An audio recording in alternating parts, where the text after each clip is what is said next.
Is proposing that he and his colleagues don't get a dime in pay during the shutdown. 7 News anchor Diane Lee joins us now with more on that proposal and how the shutdown is really affecting people in the Carolinas. Diane. Yeah, Gordon, more and more people are starting to feel the effects of the shutdown, and we're not just talking about national park visitors. Some home buyers, students looking for financial aid, and pretty soon a lot of taxpayers could be affected. And one Carolina congressman says that it's not fair that he and his colleagues don't feel the pinch as well.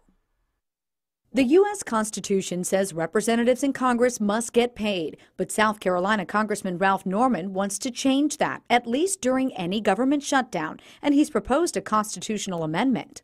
And really, this should be a real incentive to get this budget process back in place and stop what's happening now. As the shutdown heads into its third week, the effects are raising more concerns in the Carolinas. The anniversary celebration at the Cowpens battlefield in 2 weekends is at risk, but it extends well beyond national parks. For one, home buyers using USDA loans are finding themselves in limbo. A lot of it is just hope, like, hey, hoping this ends soon so that we can get this loan closed for you. And while those loans make up less than 10% of the market, it puts those lower income buyers at risk. If any of my sellers have an offer that is brought to them that's using a USDA loan, at this point, I'm going to advise them not to accept that offer because we don't know if that loan's going to be able to go through. Some students also affected, since anyone looking for financial aid is unable to get their tax transcripts or apply for federal student aid. And if the shutdown continues, taxpayers may feel the burden with major delays in your refund since IRS workers aren't processing early returns. Congressman Norman says he's giving up his paychecks during the shutdown, yet he's not willing to throw in the towel,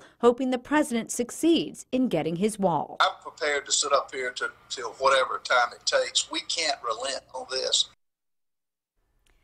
Yeah, and by the way, Gordon, Norman's proposed amendment would actually not allow those congressional members to get their money back like the other government workers are hopefully going to be able to do once the shutdown ends. So I'm glad you mentioned the financial aid thing. That's already affected my family. We can't get the documents we need from the federal government. Wow, yeah. Do you get the sense from talking to him and to the other people in your story that the longer this goes, the more people are going to feel the effects? Absolutely. I mean, you have a situation where we've reported on a number of situations where people were affected, but we're going to be reporting on a lot more down the road because you think of how many hands that the government has in things, from home buying to all of that. So we're definitely looking at that kind of a situation. It seems like both sides are pretty dug in, too. All right, yeah. Diane Lee, thank you.